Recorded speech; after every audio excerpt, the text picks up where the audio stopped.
मैं doctor PK. Verma आप सभी का एक बार फिर बायोलॉजी क्लासेज में स्वागत करता हूं। पिछले सेशन में जब मैं आपको बता रहा था कि कैसे यह सिद्ध हुआ कि डीएनए जेनेटिक मटेरियल है, तो उस समय हमने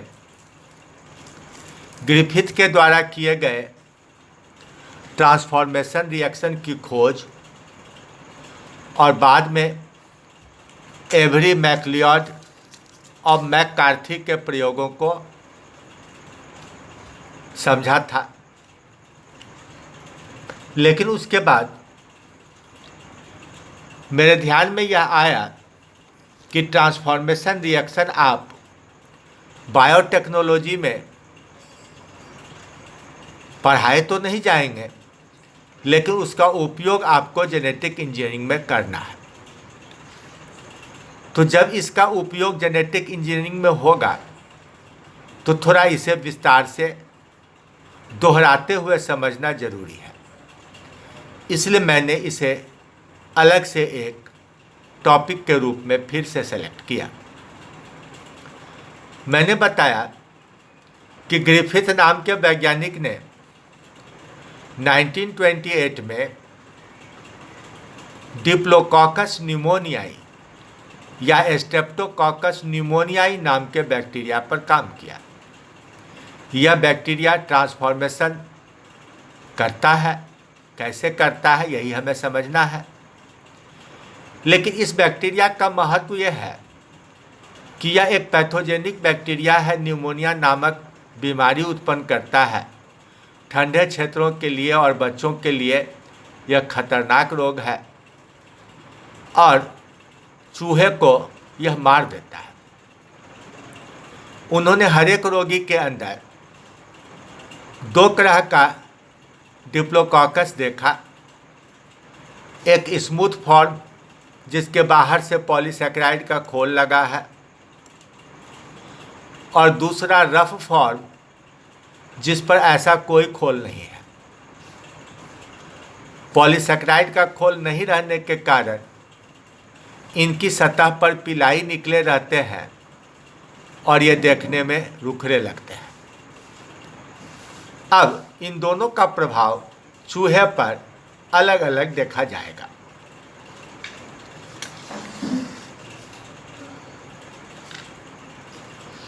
ग्रिफिथ ने दोनों प्रकार के बैक्टीरिया को अलग कर शुद्ध रूप में अलग अलग पाला और फिर चूहों के एक सेट पर स्मूथ बैक्टीरिया को इंजेक्ट करके देखा।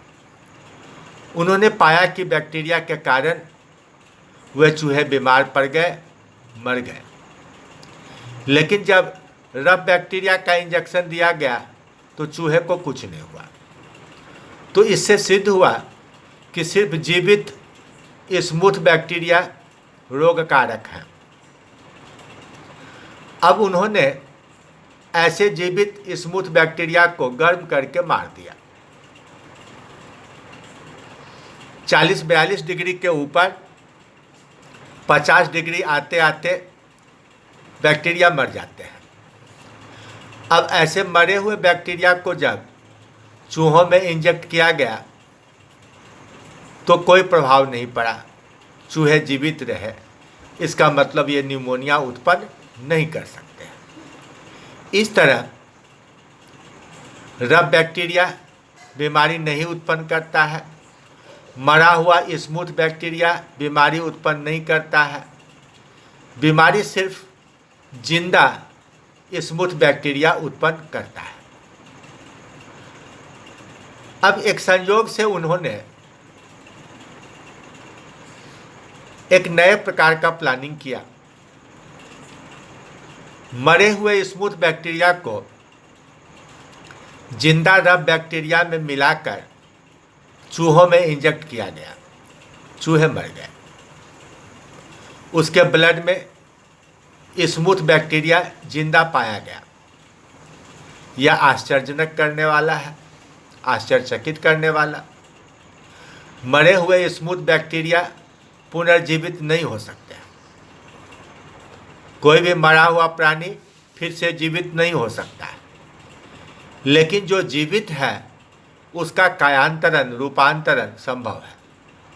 यानी कि हो सकता है कि रफ बैक्टीरिया ही बदलकर स्मूथ बैक्टीरिया में परिवर्तित हो गया और वह रोग उत्पन्न करने लगा।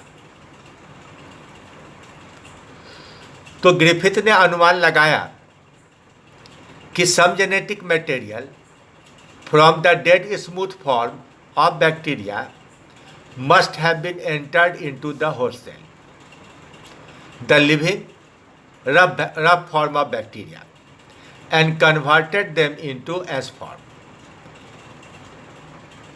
So it became pathogenic. मरे हुए स्मूथ बैक्टीरिया से कोई जेनेटिक मटेरियल, कोई अनजान जेनेटिक मटेरियल निकलकर जिंदा रफ बैक्टीरिया में गया, उसके जेनेटिक कैरेक्टर्स को बदला, उसे स्मूथ में परिवर्तित कर दिया और वह रोग भी उत्पन्न करने लगा।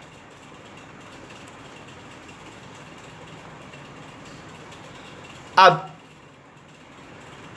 चूंकि उस केमिकल की पहचान हुई नहीं थी, इसलिए केमिकल के लेवल पर इसकी जांच बहुत ज़रूरी थी। 16 साल के बाद इस जांच को दोहराया गया, डायरेक्ट एक्सपेरिमेंट करके देखा गया। एवरी मैक्लियॉड और मैकार्थी नाम के वैज्ञानिकों ने स्मूथ बैक्टीरिया में पाए जाने वाले सभी केमिकल्स को शुद्ध रूप में अलग अलग किया। कार्बोहाइड्रेट, प्रोटीन, आरएनए, डीएनए अलग अलग किया। अब रफ बैक्टीरिया के 4 अलग अलग कल्चर मीडियम में, एक में कार्बोहाइड्रेट, दूसरे में प्रोटीन, तीसरे में आरएनए, चौथे में डीएनए डालकर देखा गया कि इनका प्रभाव क्या होता है। तो जिसमें डीएनए मिलाया गया था सिर्फ उसी में ट्रांसफॉर्मेशन हुआ। अब डीएनए जेनेटिक मटेरियल है, इसको कंफर्म करने के लिए 3 एंजाइम का उपयोग किया गया, पेप्टाइडेज, आरएनएज और डीएनएज। पहले कल्चर मीडियम में पेप्टाइडेज मिलाया गया, यह प्रोटीन को पचा देता है, नष्ट कर देता है, लेकिन रफ बैक्टीरिया का ट्रांसफॉर्मेशन हुआ। इसका मतलब प्रोटीन जेनेटिक मटेरियल नहीं है। दूसरे में आरएनएज मिलाया गया, यह आरएनए को डाइजेस्ट करता है, इस बार भी ट्रांसफॉर्मेशन हुआ। इसका मतलब आरएनए भी जेनेटिक मटेरियल नहीं है। जब डीएनएज एंजाइम मिलाया गया तो इसने डीएनए को, बाहरी डीएनए को डाइजेस्ट कर दिया, यानी उसका समूचा केमिकल स्ट्रक्चर खत्म हो गया और ट्रांसफॉर्मेशन नहीं हुआ। इसका मतलब डीएनए ही जेनेटिक मटेरियल है। तो यह क्लियर, एकदम स्पष्ट प्रयोग है जिससे सिद्ध होता है कि बैक्टीरिया में प्रोटीन या आरएनए जेनेटिक मटेरियल नहीं है, यह डीएनए जेनेटिक मटेरियल है। अब बहुत सारे अन्य बैक्टीरिया पर काम करके देखा गया, लेकिन ट्रांसफॉर्मेशन की घटना सिर्फ 3 स्पेसीज, स्ट्रेप्टोकॉकस न्यूमोनियाई जिसकी हमने चर्चा किया, बैसिलस सबटिलिस और हीमोफिलस इन्फ्लुएंजी में हुआ। तो क्या सजेस्ट किया गया मैकेनिज्म? तो उस मैकेनिज्म में बताया गया कि ये 3 स्पेसीज कॉम्पिटेंट स्पेसीज हैं, जरूर इनकी सेल की सतह पर कोई कॉम्पिटेंस फैक्टर पाया जाता होगा। तो कॉम्पिटेंट स्पेसीज में कॉम्पिटेंट फैक्टर।